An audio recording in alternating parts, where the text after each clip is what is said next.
আসসালামু আলাইকুম। সবাই কেমন আছেন? আশা করি ভালো আছেন। আলহামদুলিল্লাহ আমিও ভালো আছি। শীতের সবজি দিয়ে একটা খিচুড়ি রান্না করবো, বাচ্চাদেরও পছন্দ হবে। আপনারা সবাই বাসায় রান্না করতে পারেন।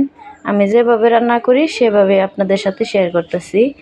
শীতের সবজি আছে, বাঁধাকপি আছে, আলু আছে নতুন, সিম আছে, সজের পাতা আর টমেটো, আদা রসুন বাটা, কাঁচা মরিচ বাটা।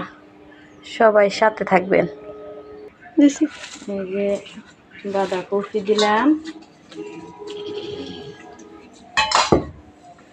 তারপরে দিলাম আলু,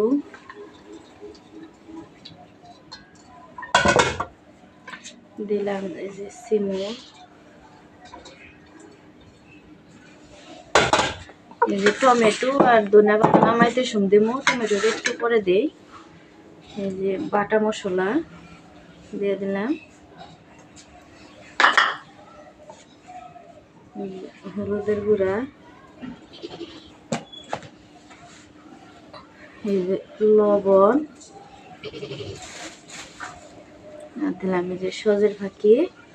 এখন তেল দিয়া মাহাইয়া চড়াম।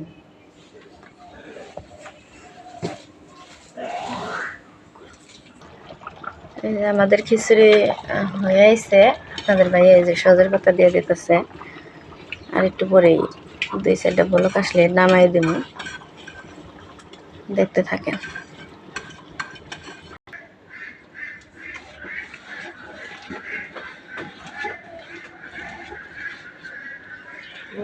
হয়ে গেছে, এখন নামাই নিমু।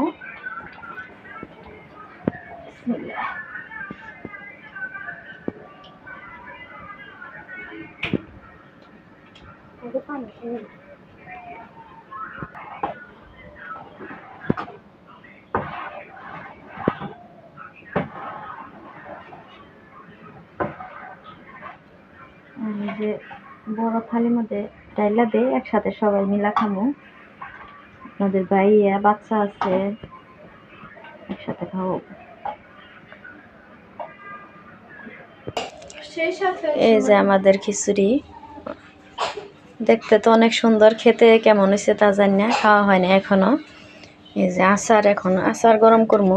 আচার দিয়ে খিচুড়ি খাবো। আপনাদের ভাইয়া বলতেছে আচার গরম করে দেও। আচারটা গরম করে তারপরে দিতেছে। আচারটা গরম হয়ে গেছে, শুধু শুকনা মরিচ দিচ্ছি তেলের মধ্যে। ফ্রিজে আসছিল তো, তার জন্য একটু গরম করলাম। ঠান্ডা তো খাইতে ভালো লাগে না, গরম করছি। খিচুড়ি দিয়ে খাও। সবাই আপনারা আমাদের পাশে থাকবেন। ভিডিও ভালো লাগলে শেয়ার করবেন, কমেন্ট করবেন। আর ভালোবাসা সবাই সাবস্ক্রাইব করে দিবেন আমার চ্যানেলটাকে। নতুন ইউটিউব চ্যানেল চালু করছি, আপনারা পাশে থাকবেন।